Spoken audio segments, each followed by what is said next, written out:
హరి ఓం శ్రీ గురుభ్యో నమః. హరి ఓం. స్వామి స్ఫూర్తి.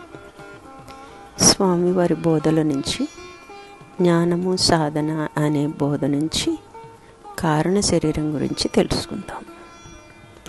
మన భారతీయ తత్వశాస్త్రం ఏం చెప్తుందంటే, స్థూలం ఎట్లా అయితే ఒక పనిముట్టుగా పరిణామం చెందుతూ సూక్ష్మ శరీరం చేతిలో కీలుబొమ్మగా ఉందో, ఆ సూక్ష్మ శరీరం కూడా కారణ శరీరం చేతిలో ఉంది అని మూడో శరీరాన్ని ప్రతిపాదించింది.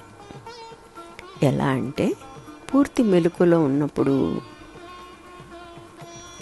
శరీర ప్రాణ మనోబుద్ధులను వాడుకోగలిగే సమర్థత ఉంది. మనం చెప్పినట్టే వింటున్నాయి. అప్పుడు మనకి ఏదైనా ప్రశ్న వచ్చిందనుకోండి, అది కాదు ఇది కాదు అని మనకి ఉన్న అవకాశాల్లో ఒకటి మనం తీసుకునే శక్తి మన చేతుల్లోనే ఉంది. మనలో నేను అప్పుడు పూర్తిగా సమర్థుడై ఉంది. ఒకసారి నిద్రలోకి ఒదిగాము. సగం మెలకువ, సగం నిద్ర. ఇది కళ యొక్క స్థితి. నేను బలం పోతుందప్పుడు. కళలో తిప్పుకోవాలి అంటే తిప్పుకోలేడు, జరిగేది జరుగుతుంది అంతే. ఒక దశకు వచ్చినప్పుడు మాత్రమే తిప్పుకుంటాడు. ఎలా అంటే, కళలో పాము కరిచింది, భయంతో మెలకు వచ్చింది, అప్పుడు మనం మార్చుకోగలుగుతాం. ఎలా అంటే, కలే కదా, నిజం కాదు కదా అని. అంటే నేను అనేవాడి చేతిలో ఒక బలం ఉంది. ఏమిటా బలం అంటే, మనకున్న అవకాశాలలో ఏం చేయాలి అనే నిర్ణయం నేను చేతిలోనే ఉంటుంది. ఎప్పుడు కూడా ఇంకా మిగిలిన వాటికి లేదు.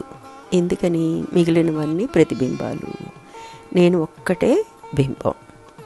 శరీర ప్రాణ మనోబుద్ధులు 4 కూడా ప్రతిబింబాలు.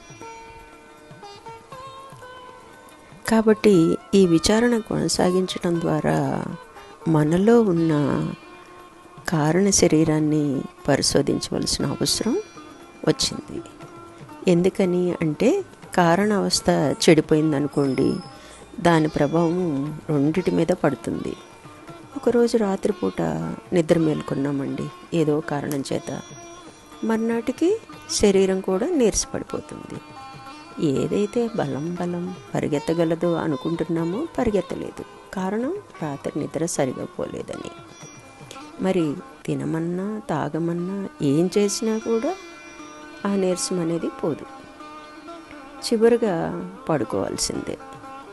పడుకుంటే తప్ప, కారణావస్థని అనుభవిస్తే తప్ప ఈ 2 శక్తివంతం కావటం లేదు. అంటే ఈ స్థూల సూక్ష్మం వ్యవహరించే శక్తి ఎక్కడి నుంచి వస్తుంది అంటే, ఆ కారణావస్థ నుండే వస్తుంది.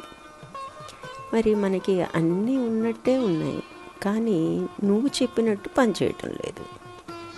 తప్పనిసరిగా విశ్రాంతి తీసుకోవాల్సిందే. లేదనుకోండి, ఏ స్థితిలో ఉంటే ఆ స్థితిలోనే నిద్ర మనల్ని ఆవహించేస్తుంది. నిలబడి వాళ్ళు నిలబడినట్టే నిద్రపోతాం. కారణావస్థ బలం ఉంది అక్కడ. ఈ 2 కూడా కారణ శరీరం మీద ఆధారపడి లేకపోతే నిద్ర పోకపోయినా బాగానే ఉండాలిగా.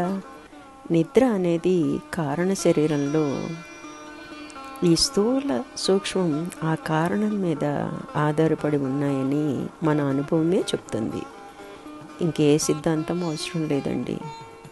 ఇప్పటి వరకు ఆ ఆలోచనే లేదు మనకి, ఆ విచారణే లేదు. ఏ రోజుకు ఆ రోజు మనం ఏం చేస్తున్నాం? యాంత్రికంగా నిద్రపోతున్నాం, యాంత్రికంగా కలగంటున్నాం, యాంత్రికంగా మేలుకుంటున్నాం అంతే. హరి ఓం.